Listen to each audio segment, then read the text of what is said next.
utukufu.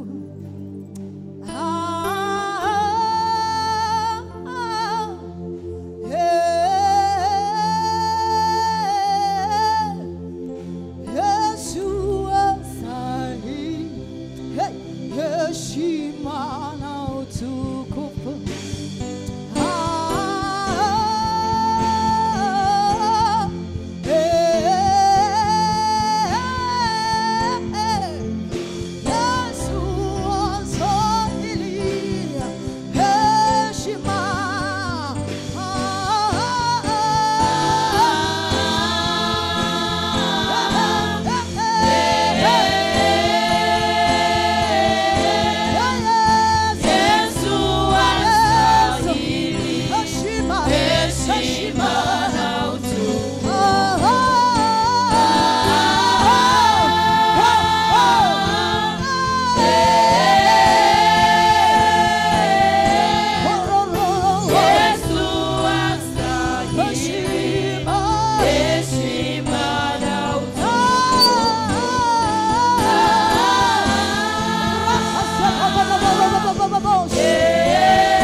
Sante Bwana, wewe ni Mungu, tunakuabudu. Ni Mungu, tunakutukuza. Sante kwa uaminifu wako. Sante kwa uwepo wako, e Bwana. Sante Mungu kwa uwepo wako. Katika jina la Yesu. Pigie Yesu makofi mazuri. Amen. Naomba uketi kwenye kwa Bwana. Mungu awabariki waimbaji. Tutapata nafasi pale baadaye. Basi funika macho niombe. Mungu, tunakutukuza. Asante kwa ajili ya upako wa Alfa, na leo unatupa upako wa Omega. Asante kwa sababu wewe ni mwanzo na mwisho. Asante kwa ajili ya watoto wako wote ambao wamehudhuria kwenye semina hii. Na asante kwamba umesema na maisha yetu na umesema na mioyo ya watoto wako. Asante pia hata kwa ajili ya mamia na maelfu ya watu kutoka dunia nzima, mahali ambao wamefuatilia semina hii na somo hili kwa njia ya YouTube na kwa njia ya mtandao. Mungu, ninakutukuza. Siku ya leo tunapohitimisha semina hii, upako wa Omega unaotufunika nao mahali hapa, wafunike na wao mahali waliko wanapoendelea kufuatilia somo hili. Sifa na heshima ni za kwako. Asante kwa sababu utatufungua leo na kutusaidia, katika jina la Mungu Baba na Mwana na Roho Mtakatifu, na kanisa tuseme amen. Nataka tutazame vitu vichache alafu tuingie kuomba. Na tumekuwa na somo ambalo linasema kikombe kilichobeba hatima, na tumetazama mambo mengi na sio rahisi tena kurudia. Kama ndio leo umekuja au ndio umeingia YouTube kufuatilia somo hili, hakisha unafuatilia mtiririko wa somo hili kwenye YouTube ili uweze kujua mahali tulikotoka na mahali tunakoenda. Na jioni ya leo tunatazama kipengele kinachosema jitahidi sana. Jitahidi sana wakati wa kufanikiwa kwako. Jitahidi sana wakati wa kufanikiwa kwako. Shetani asipate sababu. Shetani asipate sababu au uhalali wowote wa kukufunga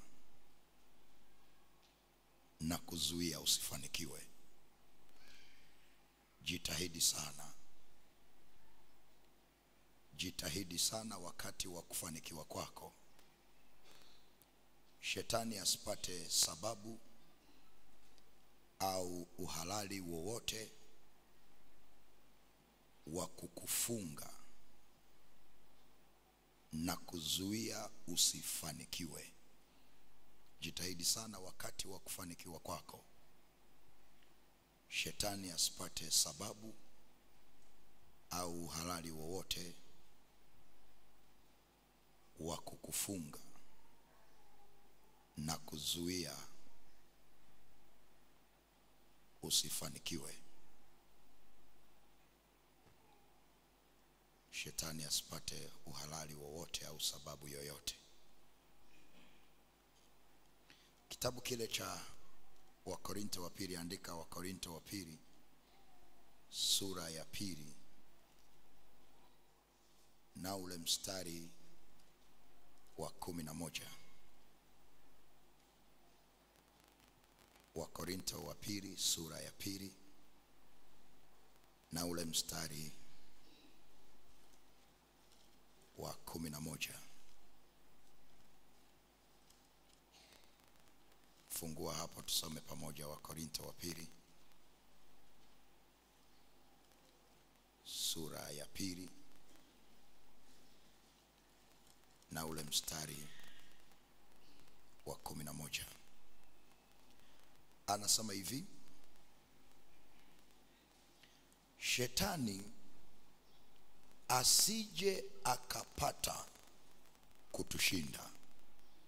Tuseme wote hayo maneno kwa sauti. Shetani asije akapata kutushinda. Rudia tena. Shetani asije akapata kutushinda. Kwa maana hatukosi kuzijua fikra zake. Nitaka uone hapa haya maneno ya mwanzo, na kama ulifaulu somo la Kiswahili alivyoandika haya maneno ya mwanzo utaelewa. Anasema shetani asije akapata kutushinda. Kama kuna kitu Okay, kama asingetaka tuelewe kitu ambacho tunajifunza leo, angeandika shetani asije akatushinda. Sema shetani asije akatushinda. Sema kwa sauti, shetani asije akatushinda. Lakini aliandika shetani asije akapata kutushinda. Kwa maana yake, ili aweze kutushinda, kuna kitu anakitafuta aweze kukipata. Na anapokipata hiki anachokitafuta, ndipo anakitumia kama sehemu ya kutushinda. Na kwa wale ambao tumefuatana nao kwa wiki hii nzima,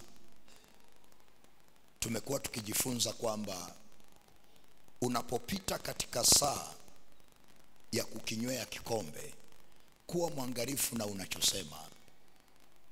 Kwa sababu Daudi anasema, nijapopita katika bonde la uvuli wa mauti.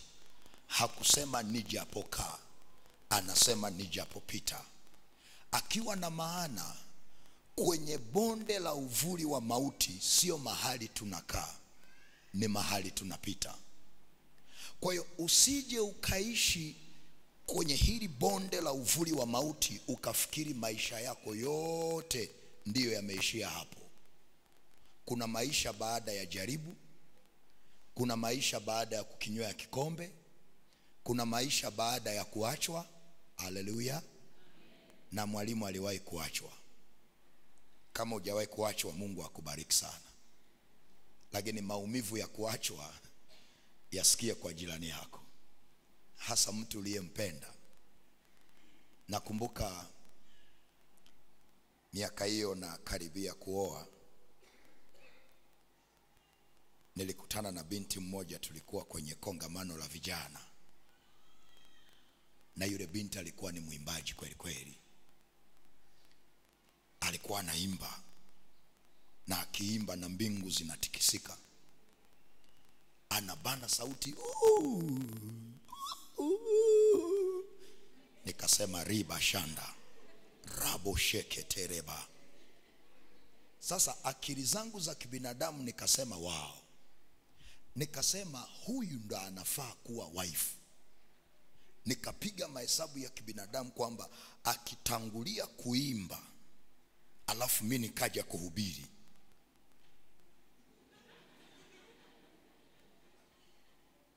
alafu kumbe na yeye kwenye akili yake alikuwa anatamani apate mhubiri. Kwa mimi natafuta nipate mwimbaji, yeye anatafuta apate nani? Kwa tukakutana. Sema wakakutana. Mnapenda umbea? Ni baba niishie hapo. Tuendelee na somo, si? Tuendelee na somo.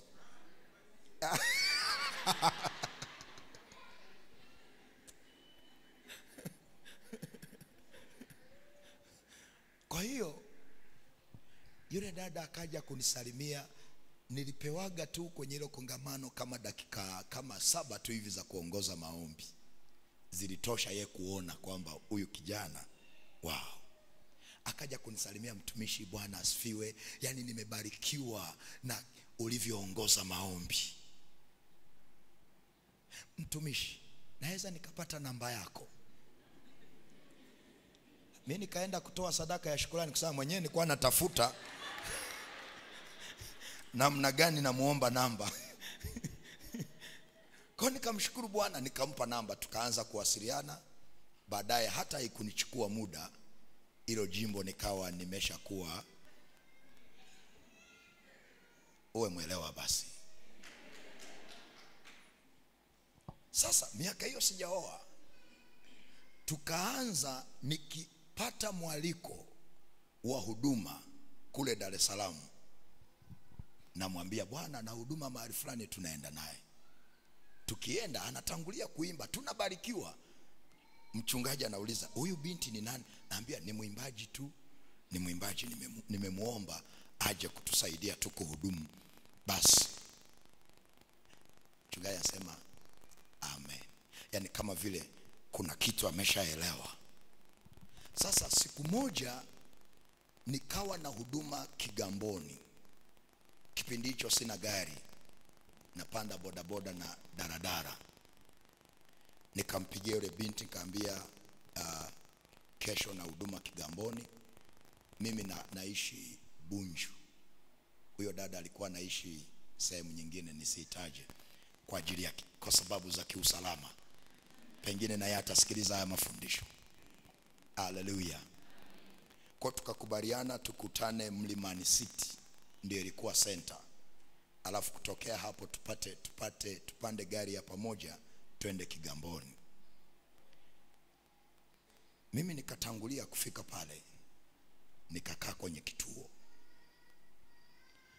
Baada ya dakika 15 naona gari nyeupe Premio, alafu sio tinted. Na shangari jamaa fulani hivi liko na yule binti kwenye gari. Mara wanakumbatiana, mara wanafanya na vitu vingine ambavyo havifai kueleza. Macho yanaona. Bwana asifiwe. Tuendelee na somo.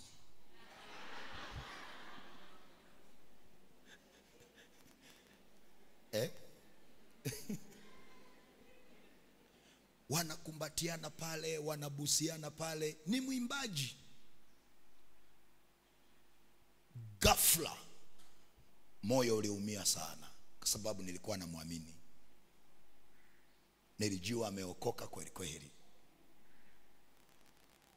Na nikavurugwa na ile sauti.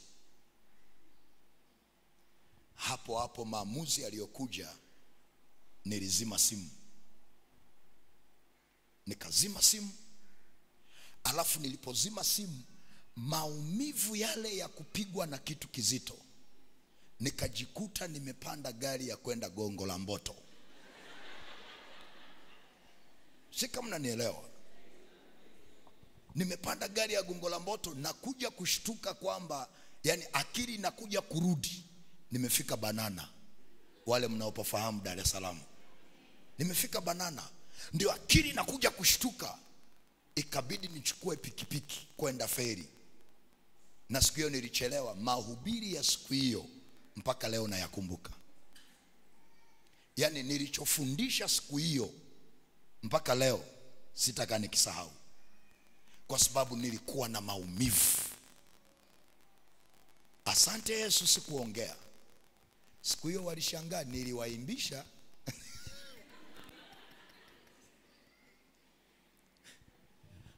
Nilichokuwa nafanya, maandiko yanasema kwenye siku ya mabaya omba, una moyo wa kuchangamka imba nini? Kwa sababu ningeanza kusema wanawake wote ni sijasema mimi. Mmesema nyinyi. Na ningeanza kusema pale sitaka nioe tena, sitaki tena vya kuoa. Asante Yesu alinipa ufunuo. Nikaimba zaburi na niliimba nyimbo kwa kweli. Siku ile niliziimba. Bwana asifiwe. Na nilipita kwenye kipindi kama cha miezi 7 sikutaka tena mahusiano. Miezi 7.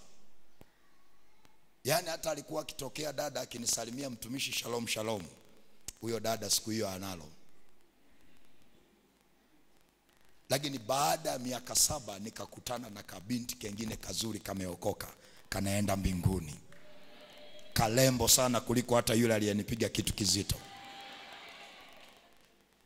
ambaye ndo huyu ambaye ni mke wangu leo. Ndio tunarudi pale pale kwamba kuna maisha baada ya jaribu. Kuna maisha baada ya vita. Kuna maisha baada ya kupigwa na kitu kizito. Tazama aliyewahi kupigwa kitu kizito, utamuona tu. Mwambie shalom shalom.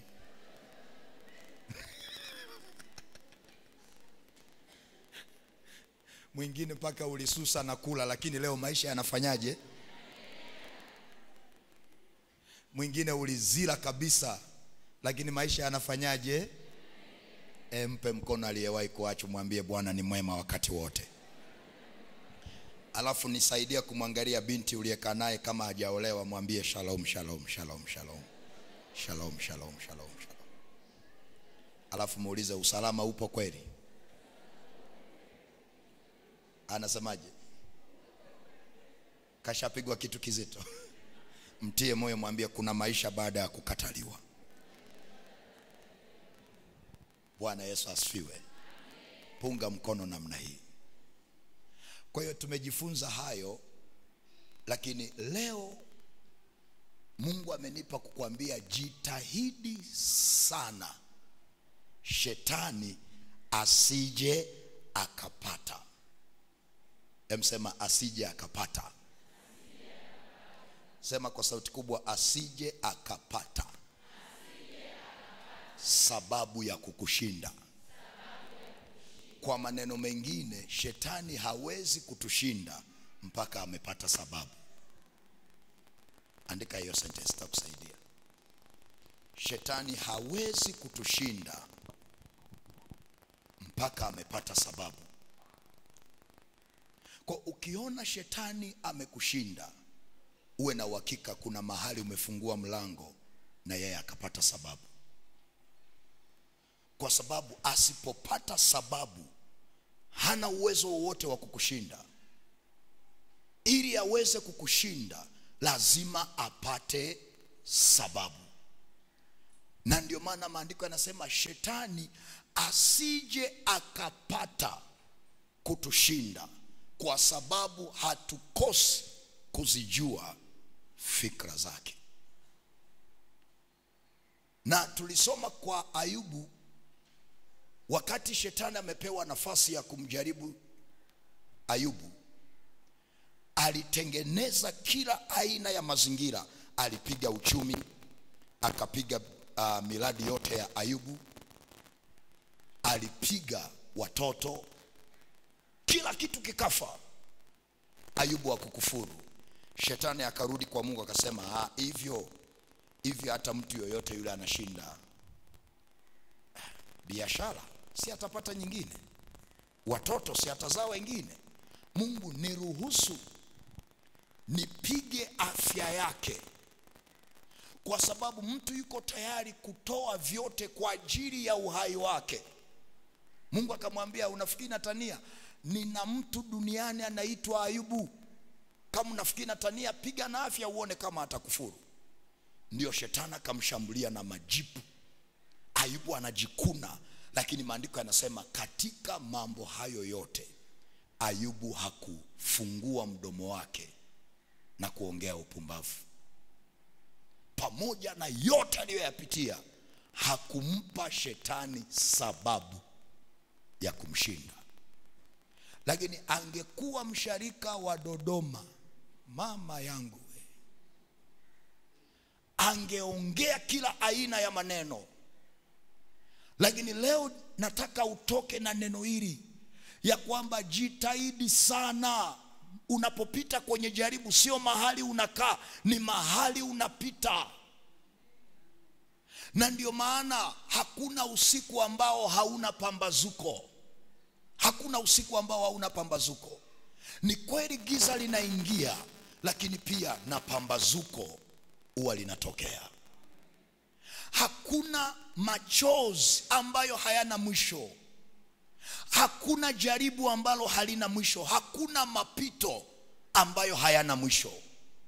Haijalishi linakuumiza na kukunyima raha kiasi gani. Haijalishi pito lako linakunyima usingizi na kukuaibisha kwa kiwango gani. Nataka ujue hakuna jaribu ambalo halina mlango wa kutokea. Na maandiko yanasema ya kwamba pamoja na hilo jaribu, yeye atafanya na mlango wa kutokea ili muweze kustahimili. Manake kila jaribu, hata kama ni zito, linaumiza, linakujeruhi kiasi gani, linakunyima usingizi, linakufanya uaibike kiasi gani, hakuna jaribu ambalo halina mlango wa kutokea. Halipo. Na ndio maana kuna mtu ni shahidi, umewahi kupita kwenye vitu vigumu zaidi ya hicho unachokipitia leo, na ulijua kabisa kwamba hapa ni mwisho.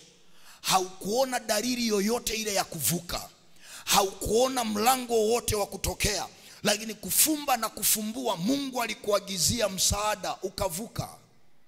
Na kama lile jaribu alikukuua, basi amini ya kwamba hata hilo jaribu halitakumaliza.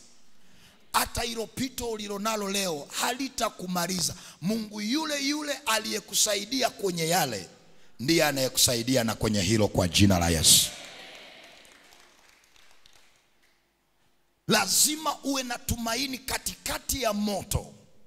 Uliambie jaribu, namjua Mungu niliye naye, hata katika tanuru la moto aweza kuniokoa, katika jina la Yesu. Ukiona jaribu linakuwa zito, imba zaburi ili usije ukampa shetani sababu ya kukushinda, katika jina la Yesu. Sema amina kama unanielewa. Na kama Mungu alivyokutetea kwenye yale, ndivyo anavyokutetea na kwenye hilo, kwa jina la Yesu. Kama alivyokuagizia msaada kwenye yale, ndivyo anavyokuagizia msaada hata kwenye hilo ambalo unajua linakuua. My dear, hilo jaribu halikuui, unavuka kwa jina la Yesu. Ukiona huelewi kabisa, imba zaburi. Si mara ya kwanza kunitoa katika. Aliyeachwa hawezi kuimba kwa sauti, muangalie alivyokaa kwanza. Na ushuhuda zaidi ya moja, we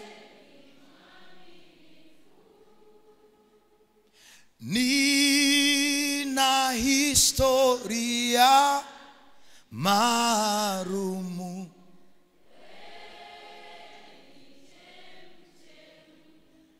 ya uzima, naelewa maji na moto nitapita, kwenye uvuli wa mauti nina wewe, sitaogopa kamwe.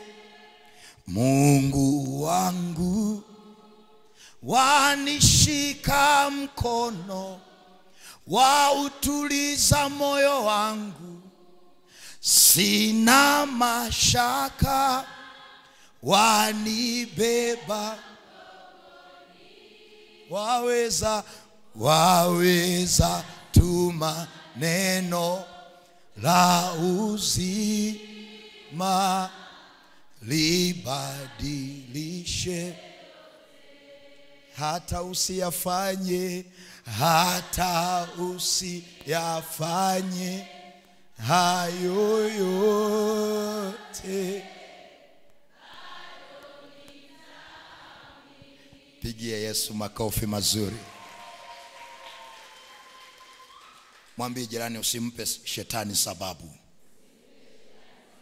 Mwambie kwa sauti, usimpe shetani sababu ya kukushinda. Bwana Yesu asifiwe. Sasa nataka tutazame kipengele hiki, tuangalie mambo mawili tu haraka haraka, alafu tuingie kuomba. Jambo la kwanza, andika fahamu kuwa wakati wa kufanikiwa unakuwa na vita kubwa sana katika ulimwengu wa roho. Fahamu kuwa wakati wa kufanikiwa unakuwaga na vita kubwa sana katika ulimwengu wa roho.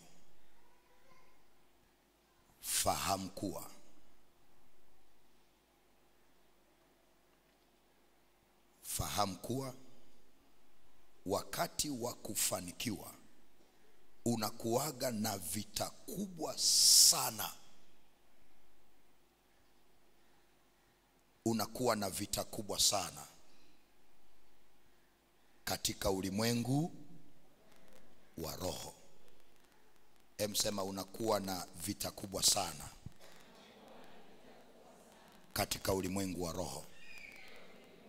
Andika kitabu cha Wakorinto wa kwanza sura ya 16. Wakorinto wa kwanza sura ya 16 na ule mstari wa 8 mpaka wa 9. Na nitaomba ufungue hapo tusome pamoja. Wakorinto wa kwanza sura ya 16 na ule mstari wa 8 mpaka wa 9. Msaidia na angalia yaliyomo.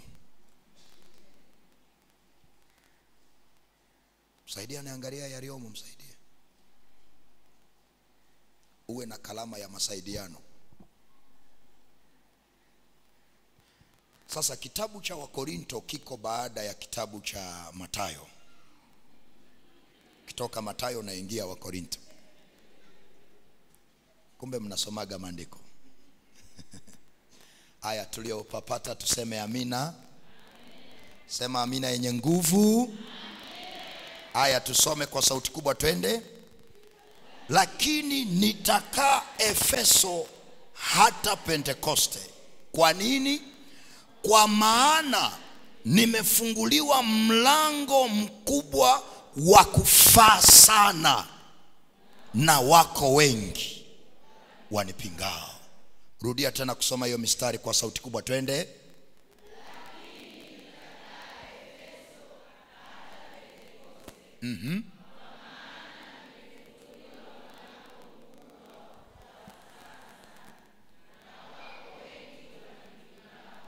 Bwana Yesu asifiwe. Macho ubaoni unisikilize. Huyu ni Paulo anazungumza. Na tunafahamu Paulo alienda kuhubiri kwenye miji tofauti tofauti. Alienda kwa Wagalatia, ameenda Efeso, na akaenda na miji mingine, Antiokia na maeneo mengine. Lakini zamu hii alipoingia katika mji wa Efeso, alipoingia kwenye huo mji, yakawa ni majira ambayo Mungu alimfungulia mlango mkubwa sana. Na anasema si tu mlango mkubwa sana, ila anasema ni mlango wa kufaa sana. Lakini huo mlango ulipofunguka, maandiko yanasema kukawapo na watu wengi wanaompinga. Huo mlango ukawa na upinzani. Na amefanya huduma kwa miaka mingi sana. Ngoja nieleze kitu hiki utanielewa. Kwa mfano sisi watumishi, kuna mahali unaweza ukaenda kuhubiri injili, huo mji usikuelewe. Na mimi nishaye kwenda kuhubiri mahali, hiyo semina nilikuwa na watu wengi hawazidi 15. Mpaka wale walionialika wanauliza, mtumishi, ni wewe yule tunayekufahamu au ni mwingine? Nikawauliza, kwa nini? Tunakufuatiliaga. Sema maeneo mengi unayokuwa na semina, Mungu anakupa kibali, watu wanakuja. Sema kwa nini hapa haijawa hivyo? Kama hujajifunza masomo ya namna hii, unaweza ukaumia. Lakini si kila mahali utakubarika. Si kila mahali utakuwa na kitu cha kwao cha kuwasaidia. Na kuna saa tunaalika mhubiri kwa kufuata tu upepo, sio kwa sababu ni majira na neno la majira. Tunaenda pamoja? Kwa hiyo kuna mahali pengine unaenda, wengine wote wamepita hapo, pamewakataa. Lakini wewe unaenda unakuta ni saa yako, malango yanakufungukia na unaona kufanikiwa. Sasa Paulo alipoingia Efeso, malango yakamfungukia, huduma yake ikapata kibali, na Mungu akamfungulia mlango mkubwa sana wa kufaa. Lakini ule mlango ulipofunguka, ukaja na vita yake. Na ndio maana mara nyingi sana baraka za makuhani ambazo wanatupa huwa wanasema hivi, Bwana Mungu akubarikie na kukulinda. Kwa nini? Baraka huwa inakuja na vita. Na ndio maana kati ya kipindi ambacho unahitaji kuomba sana ni mara tu baada ya kubarikiwa. mara tu baada ya kupata kazi, mara tu baada ya kupandishwa cheo, ni majira ambayo unahitaji kuomba sana, kwa sababu yanakuja na vita. Na Paulo akakuta kuna upinzani mkubwa. Ni kweli kuna lango kubwa limemfungukia, lakini lina upinzani, lina vita. Ni majira yake, ni saa yake ya kufanikiwa, lakini ile saa ya kufanikiwa imekuja na vita ambayo sio ya kawaida. Na kuna watu wengi wakinawasumbua ya kwamba ameomba kazi kwa muda mrefu, ghafla Mungu anampa. Siku ya kwanza tu anaingia kazini anakutana na vita. Nataka ufahamu, kama majira yako ya kufanikiwa yamefika na Mungu akakupa mlango mkubwa wa kufaa sana, jiandae kukutana na upinzani. Na ukiona kuna mlango umekufungukia hauna vita, sio mlango mkubwa. Mwambie jirani, sio mlango mkubwa. Mwambie sio mlango wa kufaa sana. Bwana Yesu asifiwe. Sasa andika hii sentensi, andika: mara nyingi wakati mtu anakaribia kufanikiwa huwa anakutana na vita ya kila aina. Mara nyingi mtu anapokaribia kufanikiwa huwa anakutana na vita ya kila aina. Kwa nini? Wakati wa kufanikiwa unakuja na vita. Mara nyingi mtu akikaribia kufanikiwa huwa anakutana na vita ya kila aina, kwa sababu saa yake ya kufanikiwa imekaribia. Na moja ya kitu ambacho adui anapambana nacho, hayuko tayari kuona unafanikiwa. Hayuko tayari kuona biashara yako saa yake ya kuchanua imefika ichanue. Angetamani uendelee kukaa hali ile ile. Angetamani uendelee kuwa mtu yule yule. Angetamani uendelee kukaa level ile ile. Akiona saa yako imefanikiwa atakuinulia vita. Na ndio maana wale wasomaji wa Biblia tunafahamu kuna mahali Yesu aliingia kwenye ule mji. Alipokaribia, maandiko yanasema alipouona ule mji akaulilia. Kwa nini? Anasema light ungalijua hata wewe ya kupasayo amani katika siku hii, lakini yamefichwa katika macho yako. Kwa nini? Saa inakuja ambayo adui watakuzingira pande zote na watakuangusha chini na hawatakuachia jiwe juu ya jiwe. Yesu ameingia kwenye ule mji. Akiwa anakaribia kufika kwenye mji, cha kwanza alichoona ni majira ya mji. Alipoona majira, saa ya mji, akaona ni saa ya huu mji kufanikiwa.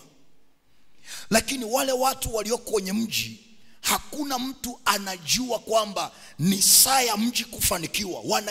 Walikuwa wanaendelea na maisha yao kama kawaida. Alafu baada ya Yesu kuona kwamba ni saa ya mji kufanikiwa na mji hauna taarifa, akaona kitu kingine. Maadui wameuzunguka mji. Kwa nini? Wameshajua saa ya kufanikiwa kwa mji. Sasa kama Yesu asingewasemesha, huu mji ungeshangaa baada ya muda kidogo wamekuwa na amani, mambo yako shwari. Wangeshangaa ghafla wanaingia kwenye machafuko na vita. Hawaelewi sababu yake ni nini. Na hakuna aliyekuwa na ufahamu wa majira na nyakati. Wangeshangaa tu wanaingia kwenye vita. Wanaulizana, halo, hii vita kwa nini ya nini? Hii vita ni ya nini? Na ndio maana kuna mtu uko hapa, unaweza ukashangaa kazini una kibali, watu wote mnaelewana vizuri, mnaongea nao vizuri, lakini kufumba na kufumbua unashangaa ofisi nzima wanakukasirikia. Unatafuta dhambi mpaka mfukoni huoni. Kumbe kuna signal ya kwamba season yako ya kufanikiwa imekaribia. Na kwa sababu wewe hiyo signal hujaipata moyoni, adui anainua vita. Unashangaa, mbona nilikuwa naongea na huyu vizuri? Mbona huyu tulikuwa tunazungumza naye vizuri? Mbona amenigeukia? My dear, sio wewe, uko kwenye saa ya kufanikiwa kwako. Okay. Ngoja nijaribu hapa vizuri. Andika haya mambo yatakusaidia. Andika: shetani anaweza kuiona saa yako ya kufanikiwa kabla ya wewe au kabla yako. Shetani anaweza kuiona saa yako ya kufanikiwa kwenye ulimwengu wa roho kabla wewe hujaiona au kabla muhusika hajaiona. Na ndio maana kati ya vitu vya kuomba, omba macho ya rohoni. Omba sana macho ya rohoni. Omba sana Mungu akufundishe kuzijua nyakati na majira. Kuna kabila moja la wana wa Isakari, wao walikuwa wana elimu ya ufahamu katika majira na nyakati. My dear, ulimwengu wa roho hauendi kwa kubahatisha. Umenisikia? Ulimwengu wa roho hauendi. Okay. Kwani kuonyeshe kitu. Rudi kwenye ile wa Korinto. Rudi kwenye ile wa Korinto. Wa Korinto wa pili 2:11. Na kama kuna mtu ana Biblia ya Kiingereza, fungua hapo usome huo mstari uone walivyoandika.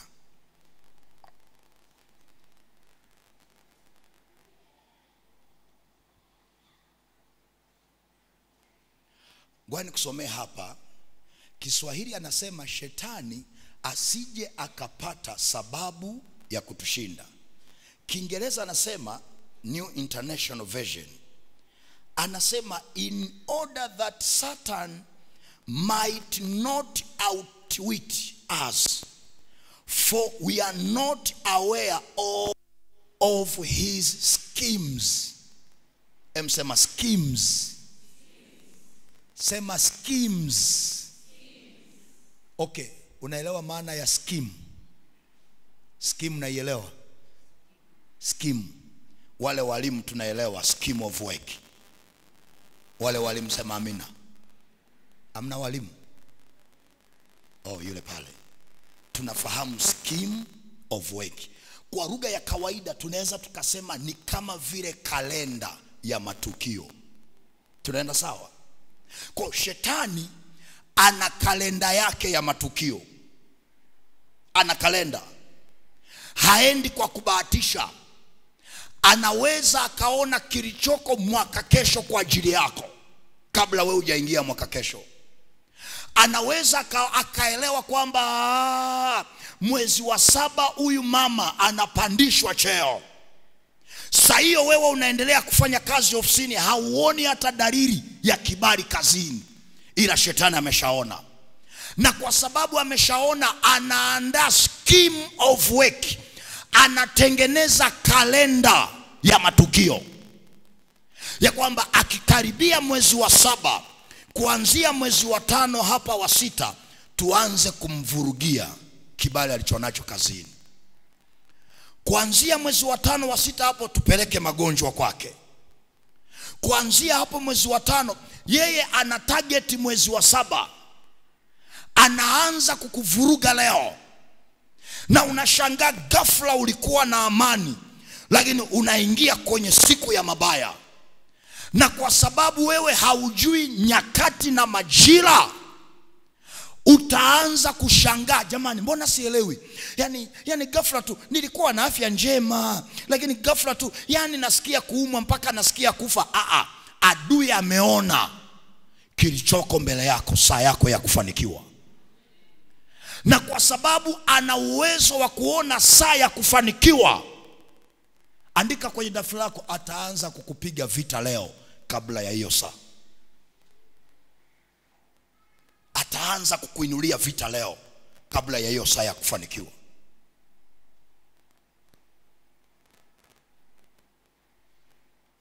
Nimekuambia shetani anaweza akaiona saa ya mtu au majira ya mtu ya kufanikiwa. Na akishaona, ataanza kukuinulia vita leo. Na ndio maana kuna mtu anapigwa vita na mabosi wake wakubwa, yeye ni mdogo. Anasema hawa wakuu wananipiga vita ya nini? Sio wao, wamesha kuona wewe wa kesho. Kwa hiyo wanaanza kukushughulikia leo, ili kesho ukiingia usije ukapata walichoona kwenye ulimwengu wa roho. Na ndio maana kama usije kasema mimi bado mtoto, hawakuangalii mwilini, wanaangalia kwenye ulimwengu wa roho. Tikise jirani, mwambie wanakuangalia kwenye ulimwengu wa roho. Saidia kumtikisa, kasirika ataniona hapo nje. Mtikise kabisa. Mwambie kwenye ulimwengu wa roho wewe sio wa kawaida. Tikisa kabisa, asile chapati mtaani akajua yeye ni mtu wa kawaida. Asije akaenda kula mihogo kwa wale kwenye magenge yale akasema mimi wa kawaida. Light, kama ungejiona kwenye ulimwengu wa roho wewe ni tishio, na ndio maana kuna watu wanakuogopa. Wewe sio wa kawaida. Na kuna mtu huwa anajielewa tayari akishafanikiwa. Shetani anaweza akakuona hata kabla haujafanikiwa, anakuona. Na akishaona ulicho nacho kilichoko kesho, ataanza kukuinulia matukio na vita leo, saa ambayo wewe ukijitazama hauoni kama una chochote cha maana kwenye maisha yako. Na ndio maana baada ya muda unashangaa mtu anatembea, why me? Kwa nini mimi tu? Kwa nini kazini nachukiwa mimi tu? My dear, ni wewe, kwa sababu kwenye ulimwengu wa roho wewe sio wa kawaida. Kwenye ulimwengu wa roho biashara yako sio ya kawaida. Kwenye ulimwengu wa roho ndoa yako sio ya kawaida. Kwenye ulimwengu wa roho hatima yako sio ya kawaida. Umewahi kufikiri, umewahi kutafakari kitu cha namna hii? Kwamba Yesu alipozaliwa bado ni katoto kachanga kanalia, kuna mwanaume mkuu wa nchi anaitwa Herode amekakasirikia katoto kanakonyonya, elaborate. Mwe kukutana, labda wewe ni mkuu wa majeshi, unaitwa na Herode, unaambiwa nenda kwenye ile nyumba kuna katoto nataka mkakaue. Mkuu wa majeshi kama anajera atakuuliza, mkuu, hako katoto kanakonyonya kame kukosea nini? Herode angesema, nyie mnamuona mtoto, mimi namuona kwenye ulimwengu wa roho is a king. Nisipomshughulikia leo ananinyang'anya nafasi. Kwa whether mnaelewa hamuelewi, na wapa order, nendeni mkaue. Mwe kufikiri wewe ndio ungekuwa Yesu, alafu kuna mkuu wa nchi Herode anaanza kupigana na wewe, bado unanyonya, hata kujivalisha pampers huwezi. Nataka utafakari. Manake Herode alikuwa na jicho la rohoni, anaona saa ya kufanikiwa ya huyu mtoto. Hakuwa na shida na mtoto, alikuwa na shida na saa yake ya kufanikiwa. Na ndio maana wakati naomba mchana, Mungu aliniambia mwambie huyu mtu amefika mahali vita imekuwa kubwa, anajitazama kwa jinsi ya mwilini, anajiona mtu wa kawaida. Lakini anashangaa, mbona vita kwenye maisha yangu haishi? Mungu akaniambia nenda mwambie kwa jinsi ya mwilini ni mtu wa kawaida, lakini kwa jinsi ya rohoni ni mtu mkuu sana, sio mtu wa kawaida. Na Mungu akaniambia nenda mwambie abadilishe mtazamo wake, anavyojitazama asijione kama mtu mdogo. My dear, wewe ni mtu mkuu sana. It is just a matter of time. Saa yako ya kufanikiwa inakaribia. Na mimi nakuombea kila vita inayoinuka saa ya kufanikiwa, Bwana akutetee kwa jina la Yesu. Nasema Bwana akupiganie kwa jina la Yesu Kristo. Kama alimficha Yesu, akufiche na wewe. Kama alificha maisha ya Yesu, afiche na biashara yako, afiche na afya yako, afiche na kampuni yako. Sema amina kama unanielewa. Wangapi wanasema Bwana anifiche leo? Bwana akufiche leo, ili sawa na ukutegea ajali isikupate kwa jina la Yesu. Ili sawa napokunenea mabaya, maneno yao yasikupate, maana Bwana amekuficha katika jina la Yesu Kristo wa Nazareth. Sema amina kama unanielewa. Umeelewa yule aliyeimba wimbo, unificha, unificha ficha adui hatani ungenielewa usingeimba hivyo kimazoea.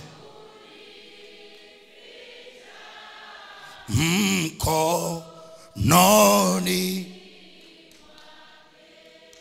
hunificha, hunificha, hunificha adui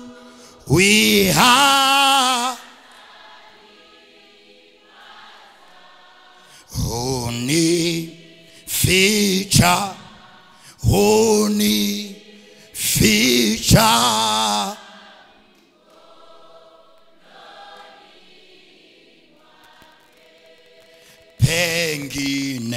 pengine kuna taabu yani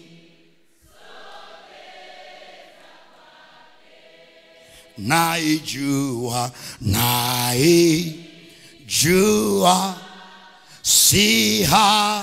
sila nia mape hunificha, hunificha, hunificha adui hatani mandaraba shandaraba siki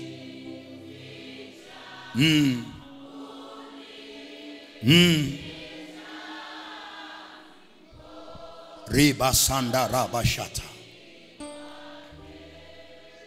Wakati tunaimba nimeona picha ya msichana ambaye vita yako imeanza tangu tumboni kwa mama yako, na ninaona ukipita mahali pagumu, na kwa nje nimeona ukicheka lakini moyo unavuja damu. Unatamani ungemweleza mwanadamu aelewe mahali unakopita, lakini hauna maneno mazuri ya kueleza. Na nimesikia maneno why me, kwa nini mimi tu vita haishi kwenye maisha yangu? Sikia neno la Bwana msichana, hatima yako ni kubwa sana, na shetani asingetamani ufike hapo, na ndio maana amejitahidi kupigana na wewe, lakini saa yako imefika. Saa yako imefika, na Mungu anakutetea, anakupigania. Na huyo msichana anapokea nguvu za Bwana saa hii, maana saa yako imefika, saa yako imefika. Orobo sandaraba shata. Mungu anasema umelia yatosha, umezarauliwa yatosha, umepita kwenye hiyo njia yatosha. Anakusaidia leo, anakusaidia leo. Orobo sandaraba shata. Huyo msichana anapokea. Mungu anasema vita yako imekwisha, vita yako imekwisha. Risandaraba koria iririka mandora basanda ikandaraba shata. Ninaona mama mwingine, ulikuwa na kilemba cha heshima, lakini ghafla umepita kwenye vita. Umevuliwa kilemba chako. Mungu anakirudisha tena. Bwana anasema heshima yako anairejesha tena. Heshima yako kwenye ndoa yako anairejesha tena. Heshima yako kwenye familia anairejesha tena. Heshima yako kazini kwako anairejesha tena. Orobo sandaraba shata. Ori sandaraba koriandaraba sata. Kwa jina la Yesu Kristo. Kandorobo sikataraba shanda.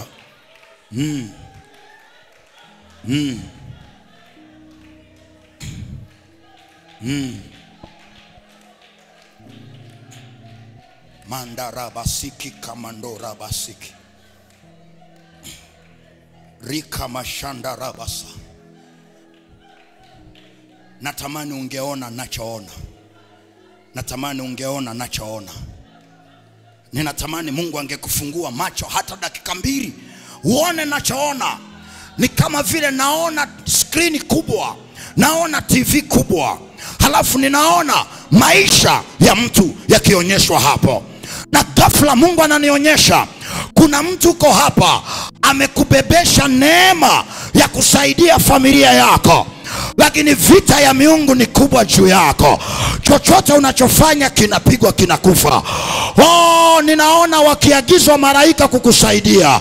Ninasikia emergency, emergency, emergency, emergency. Nasikia emergency, emergency. Nasikia emergency. Mbinguni wanasema asiposaidiwa leo, hiyo vita inammaliza. Asiposaidiwa leo, hiyo vita inammaliza. Orobo sanda. Ninaachilia upako juu ya watu ambao wamebeba majibu ya familia, wamebeba baraka ya familia. Inawezekana wewe ni Yusufu wa familia yako, wewe ni Yusufu wa ukoo wako. Umekataliwa na ndugu zako, umekataliwa na wazazi wako, umekataliwa na ukoo wako. Sikia neno la Bwana. Ni kwa sababu ya ulichobeba, ni kwa sababu ya ulichobeba. Hawa watu wanapokea, hawa watu wanapokea. Wako wengi wanapokea, wengine hawataweza kukana kwenye viti vyao. Ninaona upako ukiwashukia juu yao, unawashukia juu yao. Haya malaika walete, walete, walete. Malaika walete wale waliobeba majibu ya familia, walete. Ndio, wako wengi wanapokea, wanapokea.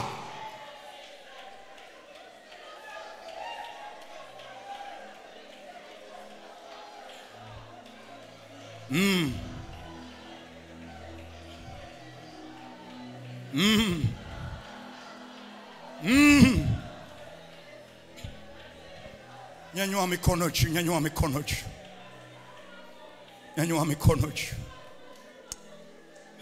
Oh my God, my God, Father, funika tu macho. Naona neema ya uongozi, neema ya uongozi. Ninaona vazi la uongozi. Na kuna watu walizaliwa wawe viongozi, lakini vita yao sio nyepesi, vita yao sio ya kawaida. Inua tu mikono juu. Hao watu wanapokea nguvu, wanapokea nguvu. Haya malaika walete, walete. Ndio, yes, haya malaika walete. Inawezekana hajawahi kujua ya kwamba juu yake ana neema ya uongozi, ana neema ya uongozi, hajawahi kujua.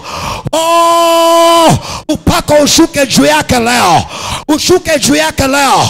Kuna mama anapokea, kuna mama anapokea, kuna mama anapokea.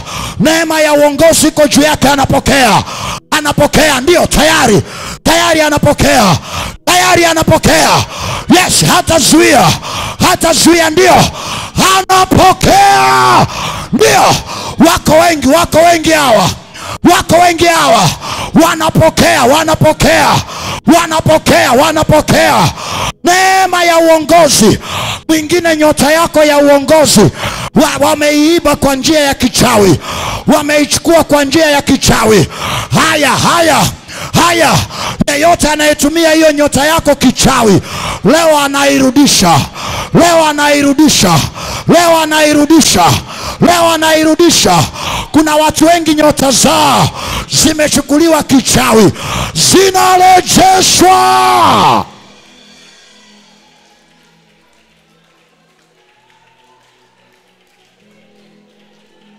Na tu mikono juu, endelea kuomba. Yes, yes, yes. No mikono juu, no mikono juu. Nasikia macho ya kinabii, macho ya kinabii. Kuna watu wana macho ya kinabii, na kuna ndoto wakiota lazima zinatokea. Na ninaona wakiitwa wachawi, Wewe sio mchawi, ni macho ya kinabii. Na hawa wako wengi, nguvu za Mungu zinashuka juu yao. Upako, upako, upako. Haya, wale wenye macho ya kinabii, malaika walete, walete, walete, walete. Macho ya kinabii, macho ya kinabii. Wako wengi hawa, wako wengi hawa. Haya, wanapokea, wanapokea, ndio wanapokea. Wako wengi hawa, hawatazuia, hawatazuia. Macho ya kinabii, macho ya kinabii, macho ya kinabii. Oh, nasikia ni saa ambayo ninawainua tena, ninawainua tena, ninawainua tena. Haya, haya, haya, haya, haya, haya. Kuna watu wanapokea macho ya kinabii. Malaika walete, ndio.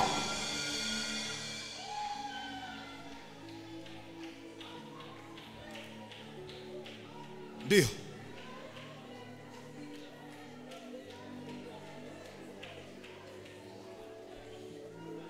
Nasikia ni saa, ni saa yake, ni saa yake. Kuna binti, naona vita kwenye mahusiano, naona mapepo yametumwa kuzuia usiolewe, lakini Bwana anasema ni saa ya kuolewa. Saa yako ya kuolewa imefika, imefika. Huyo msichana kuna nguvu za Mungu zinamshukia, hatazuia, hatazuia, hatazuia, ndio, hatazuia, ndio. Anapokea, ndio.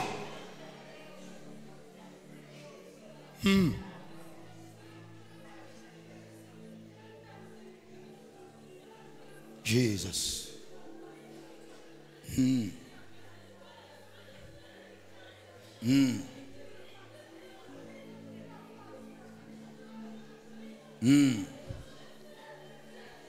Ikandara basindiri boshandarasa. Mandarandora sindiri bashandara baso. Akokokoriandara basindiri bashandara basanda. Rabashindo korandara basika karoboshata. Rakokora basindiri bashatara basanda. Rabasha. Nasikia Mungu akisema nawasaidia, nawasaidia, nawasaidia, nawasaidia. Irienda, iri kamandora, orobosa, iri kikamandora, hakoko, ikamandora, iri harandora basha. Nawasaidia, nawasaidia, nawasaidia. Sijajua nani, lakini Yesu anakusaidia. Yesu anakusaidia. Hauwezi ukaishia hapo. Hawezi akanyamaza vita. Inyamazishe alichoweka kwenye maisha yako. Inyamazishe kesho yako. Inyamazishe hatima yako. Inyamazishe makusudi yake juu ya maisha yako. Anakusaidia, ndio. Anakusaidia. Naomba kila mtu simama, tuingie kwenye vita hapa. Simama, simama, simama. Simama. Simama. Rabashatarabasiki. Simama, nyanyua mikono juu. Fatisha nachokwambia, fatisha nachokwambia. Kuna watu lazima muachiliwe leo. Nyanyua juu kabisa mikono, funika macho, nyanyua juu mikono. Enough is enough. Enough is enough. Enough is enough. Nyosha mikono juu kwa Bwana. Kuna watu lazima leo ufunguliwe kwa ajili ya hatima yako. Kwa ajili ya hatima yako. Ndio utagundua kwa nini umepita kwenye hiyo vita. Ndio utagundua kwa nini wewe ni mtu wa kukataliwa kila mahali. Ndio utaelewa kwa nini njia yako haijawahi kuwa nyepesi. Kwa nini hata ukifanya jambo hakuna anayeliona, kila unachofanya kinaonekana kibaya. Ndio utaelewa. Nyanyua mikono juu kila mmoja, mpaka kule nyuma, mpaka kule juu. Alafu fuatisha haya maombi kwa sauti. Hata nikinyamaza wewe endelea kuomba. Tamani leo uvuke. Simwangalie jirani yako. Tamani leo uvuke hapo. Sema yes. Sema kwa sauti yes. Jioni ya leo Jioni ya leo ninaomba toba, naomba rehema kwa damu ya Yesu, kwa damu ya Yesu. Bwana, ni kweli, sema ni kweli, nilipopita kwenye saa ya kukinywea kikombe nilikata tamaa, nikasema maneno ambayo leo yamenifunga. Sema Yesu, leo ninaibeba damu ya Yesu, ninakuja kwenye mahakama ya mbinguni, ninaomba toba, naomba rehema kwa damu ya Yesu. Kila sababu, kila uhalali ambao shetani aliupata kwenye maneno ya kinywa changu na akanifunga, sema Yesu, sema kwa sauti Yesu, iangalie damu yako, iangalie damu ya Yesu, iangalie damu ya Yesu.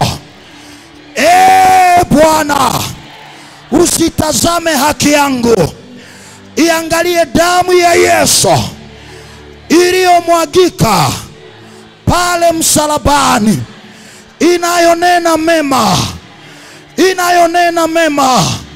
Yesu, Yesu, Yesu, Yesu, Yesu, iangalie damu yako, iangalie damu ya Yesu, iangalie damu ya Yesu, iangalie damu ya Yesu, damu ya Yesu, damu ya Yesu, damu ya Yesu.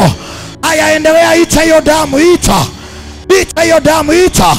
Nikinyamaza we ita damu ya Yesu, we ita damu ya Yesu, ita damu ya Yesu, ita. Inua mikono juu, ita damu ya Yesu, ita damu ya Yesu. Ndio, endelea, endelea, ita damu ya Yesu, ita, ita, ita hiyo damu ya Yesu, endelea. Bado sijaona wanaoita damu ya Yesu, bado sijaona. Sema damu ya Yesu, ita, ita kwa nguvu ya damu, ita. Nyosha mikono juu, inua mikono juu. Sikia kwanza, sikia, sikia. Ili shetani ayafunge maisha yako mpaka amepata uhalali, na uhalali alionao ni maneno uliyotamka. Na sisi tunapoenda kwenye mahakama ya mbinguni, wakili tuliye naye ni damu ya Yesu, ndiye anayetutetea. Kwa hiyo nataka tuite damu ya Yesu. Wewe ita tu hiyo damu, usifundishe cha kusema.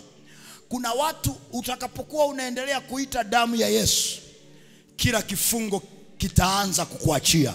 Kuna watu wataanza kufunguliwa. Nyosha mikono juu. Nitahesabu mpaka 3. Ile mara ya 3 utaita damu ya Yesu, alafu ita kwa nguvu. Nyosha mikono juu. Funika macho, acha kushangaa, ni kwa faida yako, sio yangu. Natamani ufunguliwe leo. Saa yako ya kufanikiwa imeshafika, lakini umewekewa mazuio. Nyosha mikono juu. Mara ya kwanza, mara ya pili, mara ya 3, damu ya Yesu, ita, ita, ita, ita, ita, ita, ita, ita, ita hiyo damu, ita. Ndio, chochea, ita, chochea, ita,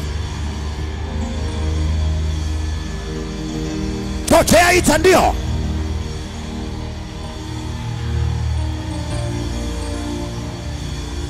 damu ya Yesu, chochea. Naiona hiyo damu, naiona hiyo damu inakutetea, inakutetea. hiyo damu inakutetea, inakutetea. Ita damu ya Yesu, ita. Chochea, ita, chochea, ita, chochea.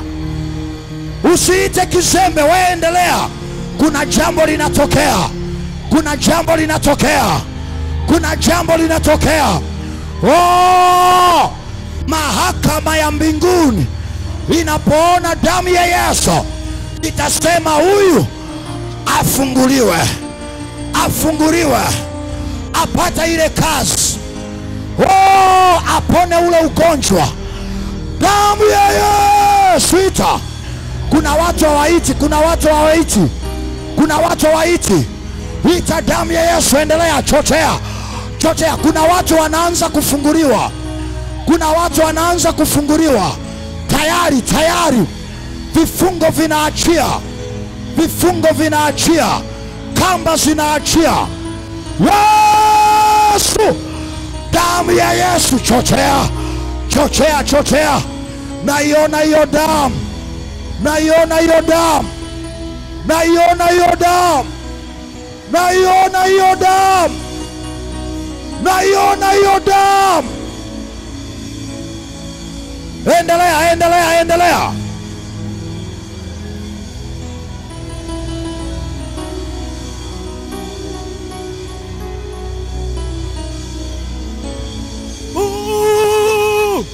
Napo zuru wengine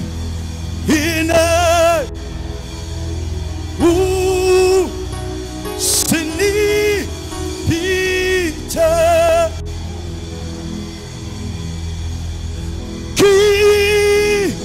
kiti chako cha rehema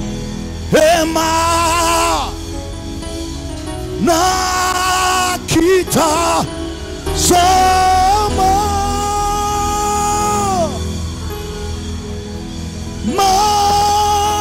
magoti napiga pa ale ni sama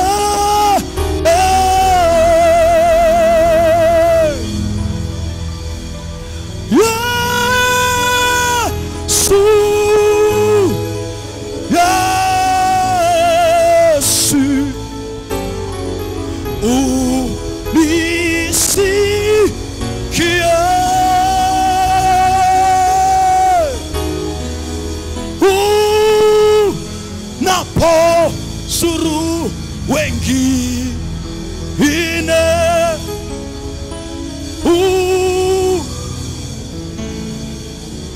ita damu ya Yesu, si na ya kutegemea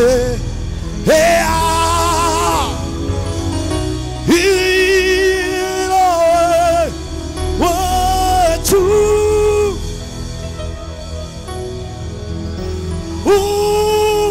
soa ku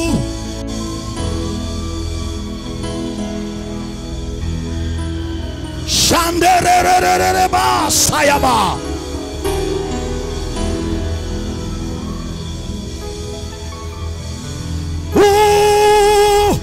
fariji pekea ako. Inua tu mikono, endelea kuita damu, endelea ita damu ya Yesu. Kuna jambo linatokea, something's happening. Jesus,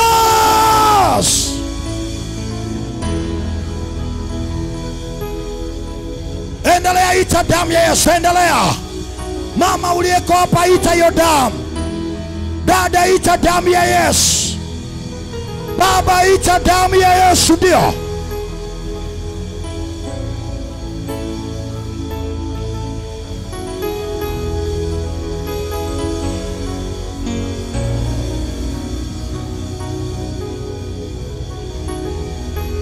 ita kwa nguvu damu ya Yesu, endelea.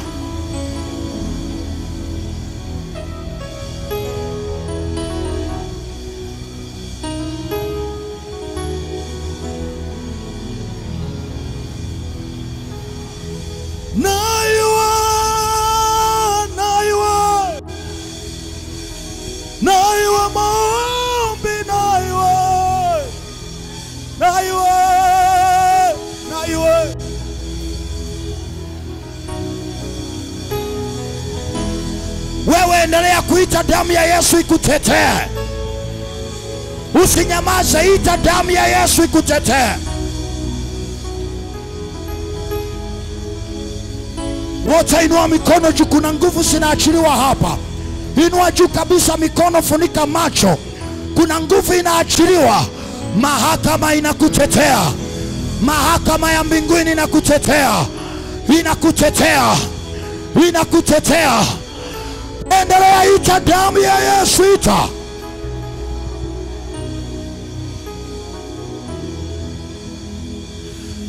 Naiwa, naiwa, naiwa maombi, naiwa, naiwa, naiwa, naiwa maombi, naiwa, naiwa, naiwa, naiwa maombi, naiwa, naiwa.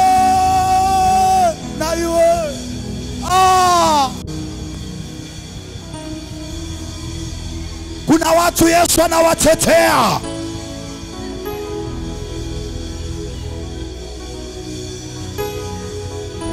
Kuna watu wanafunguliwa.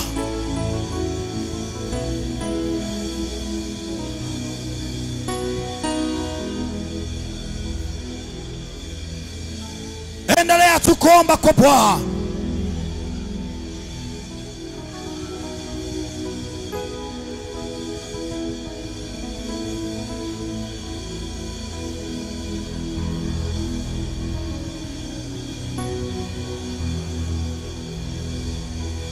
Sijui ufanyavyo,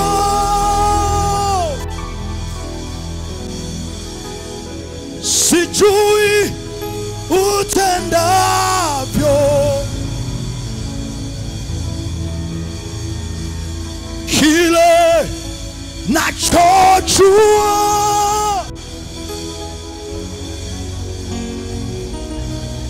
muujiza wako unakamilika leo. Muujiza wako unakamilika leo. Inua tu mikono, endelea kuomba. Anakamilisha miujiza yako leo.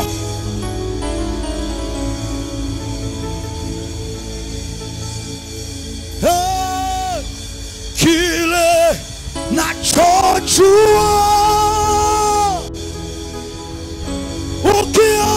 ukiamrisha vinakamili. Unaweza yote.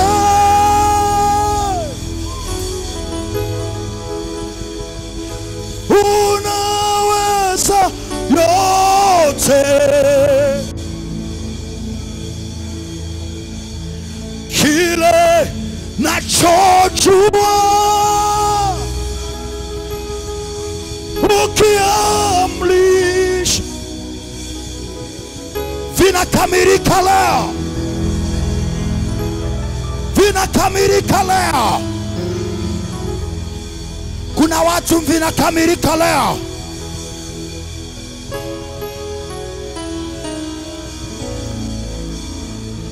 Ita Yesu.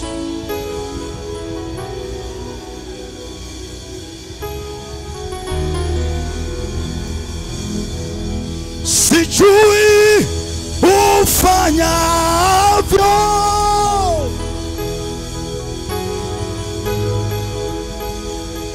sijui utendavyo,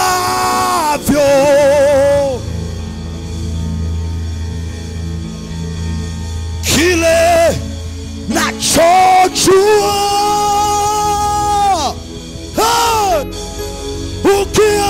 ukiamrisha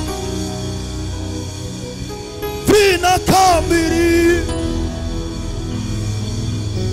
Sijui ufanyavyo,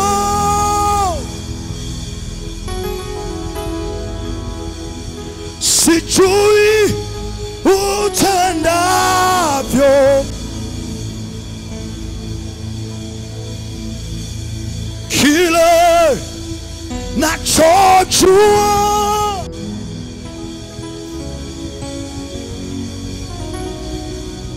kuna watu vinakamilika leo. Muujiza wako unakamilika leo. Vifungo vinakuachia leo. Magonjwa yanakuachia leo. Madeni yanakuachia leo.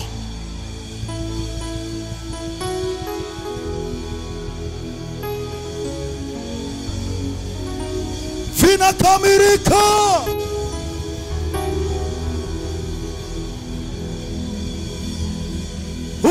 Unaweza yote.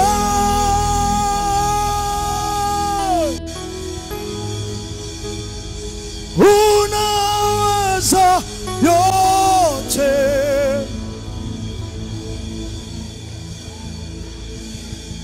Kile nachojua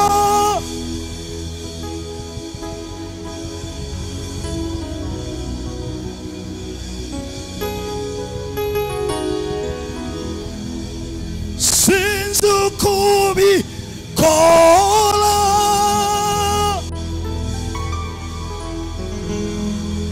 Sinzu kubikola.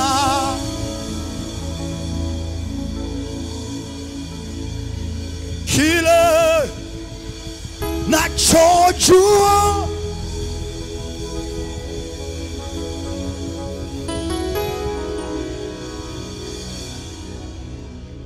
wote inua mikono juu. Umekaa simama, simama, simama, inua mikono juu. Yes Lord, yes Lord.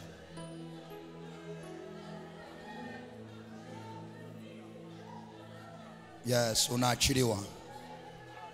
Pokea, pokea, pokea, pokea muujiza wako. Pokea muujiza wako. Touch. Pokea. Fire. Touch. Touch.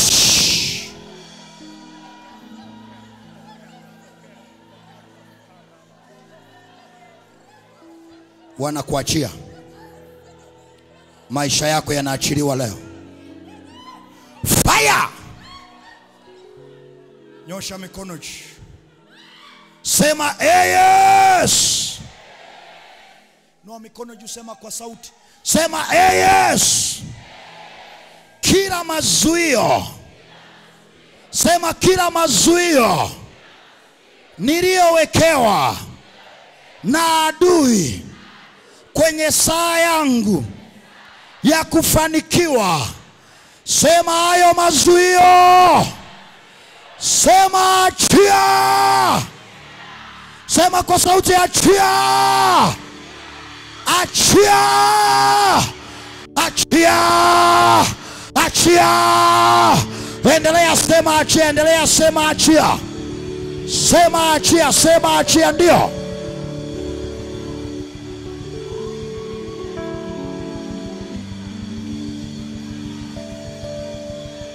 Pambana, pambana. Ondoa hayo mazuio yanayozuia biashara yako isichanue, yanayozuia usiolewe, yanayozuia usipate kazi. Ondoa hayo mazuio.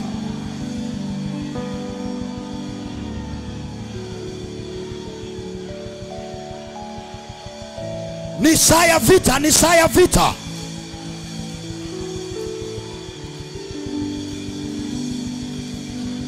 Hey ya, hey ya, hey ya, hey ya, hey ya,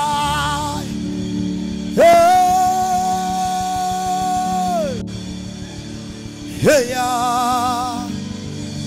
hey ya, hey ya, Hey ya, hey ya,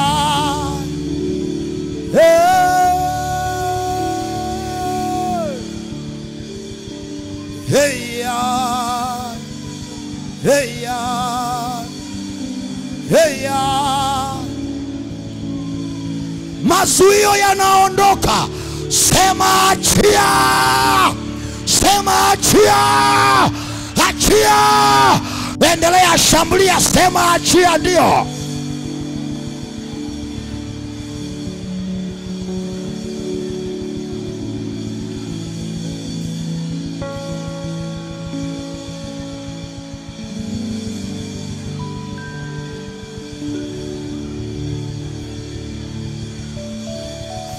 ae, ae, ae, ae, ae, ae, ae, ae, ae,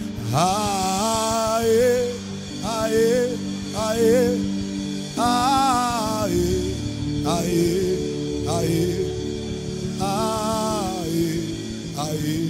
ae, ae, kazana, kuna jambo linatokea. Wewe sema tu achia, achia. Mazuio ya kipepo yaachie. Unavyoomba utashangaa, kuna vitu vitaanza kuachiliwa leo.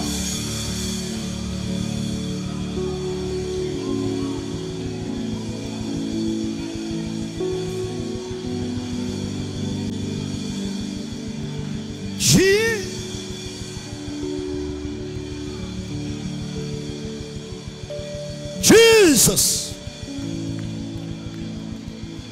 Sijaona waombaji hapa. Shambulia.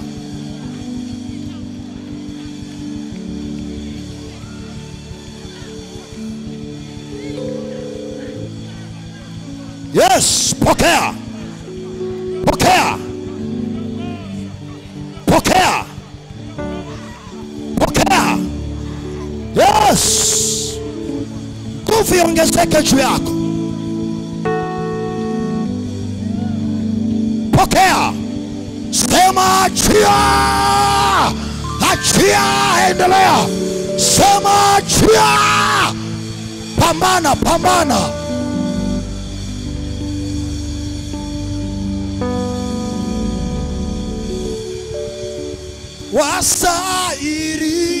Wasairi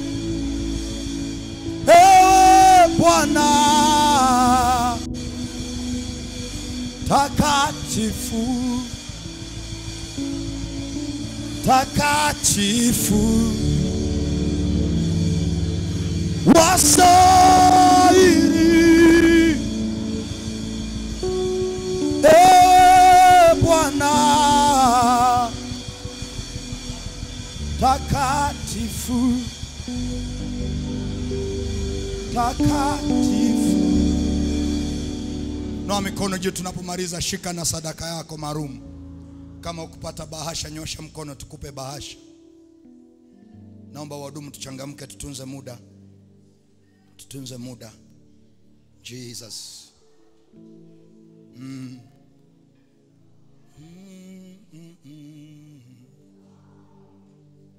Hallelujah. Hallelujah. Hallelujah. Hallelujah.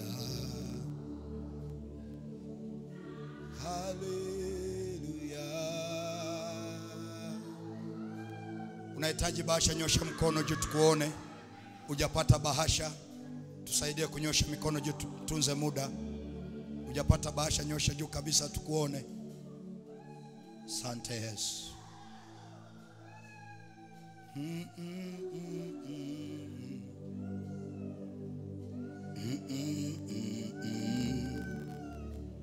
Fire!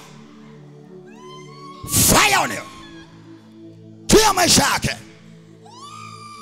Get out. Haya machi. Nyosha hiyo sadaka juu. Sema kwa jina la Yesu. Sema kwa sauti, kwa jina la Yesu. Kuanzia leo. Sema kwa imani na kwa sauti, maanisha. Sema kuanzia leo kamba za magonjwa zinaniachia. Kamba za mateso zinaniachia kwa jina la Yesu. Kwa jina la Yesu. Sema kila kamba uliyefunga maisha yangu. Sema fire. Sema kwa sauti fire. Sema achia kwa jina la Yesu. Nyosha tu mikono juu. Sema kila uchawi, kila uganga uliokamata maisha yangu saa hii achia. Sema achia. Sema ni achia. Sema ni achia. Ni achia. Sema ni achia kwa jina la Yesu. Sema saa hii yeyote yule aliyekamata nyota yangu, natuma moto. Natuma moto. Sema fire. Fire. Fire. Naita nyota yangu. Sema njoo. Njoo. Njoo. Sema njoo kwa jina la Yesu. Noa mikono juu. Noa mikono juu. Naita nyota za biashara zilizokamatwa. Kuna wafanyabiashara wakubwa hapa, nyota zao zimekamatwa. Naita hiyo nyota. Wako wengi ndio. Naita hiyo nyota. Yes. Haya, anzeni kuachia nyota. Nyota. Haya. Rudisha hiyo nyota, rudisha. Yes. Kuna watu nyota zao zinarudishwa. Nyota zao zinarudishwa. Haya, piga kelele, rudisha. Sema kwa sauti rudisha. Sema kwa sauti rudisha. Rudisha. Rudisha. Rudisha. Sema rudisha. Rudisha kwa jina la Yesu. Noa mikono juu. Noa mikono juu. Nyota. Nyota zilizoibiwa. Nyota. Nyota. Nyota ya utajiri. Nyota ya utajiri. Nyota ya utajiri. Matajiri wako wengi. Matajiri wako wengi. Malaika kamata walete. Kamata walete. Kamata walete wale walioibiwa nyota za utajiri. Nyota za utajiri. Fire. Fire. Fire. Wanaachiliwa ndio. Haya, malaika walete wale matajiri walioibiwa nyota zao kichawi. Walioibiwa nyota zao kichawi. Nyota zao kichawi. Haya, malaika walete. Walete. Walete. Walete. Walete wale matajiri wa ukoo. Wale matajiri wa familia wanaachiliwa. Matajiri wa familia. Matajiri wa ukoo. Haya, waachiliwe. Waachiliwe ndio. Haya, tayari kuna dada anaachiliwa. Kuna dada anaachiliwa. Ana nyota ya utajiri.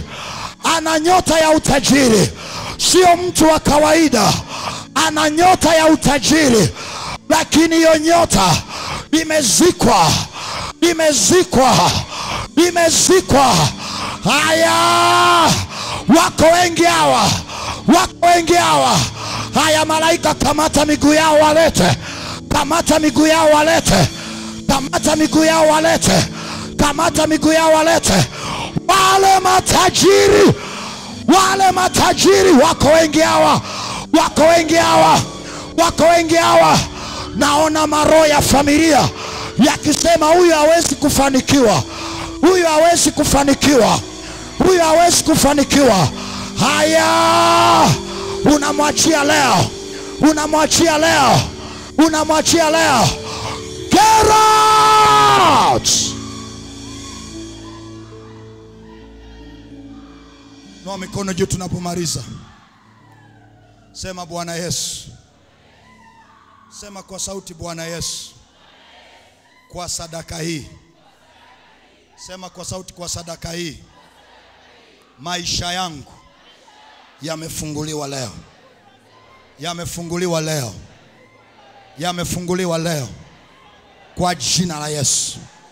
Kwa jina la Yesu. Nafsi yangu mahali popote ilipokamatwa, sema naikomboa. Sema naita nafsi yangu. Sema njoo.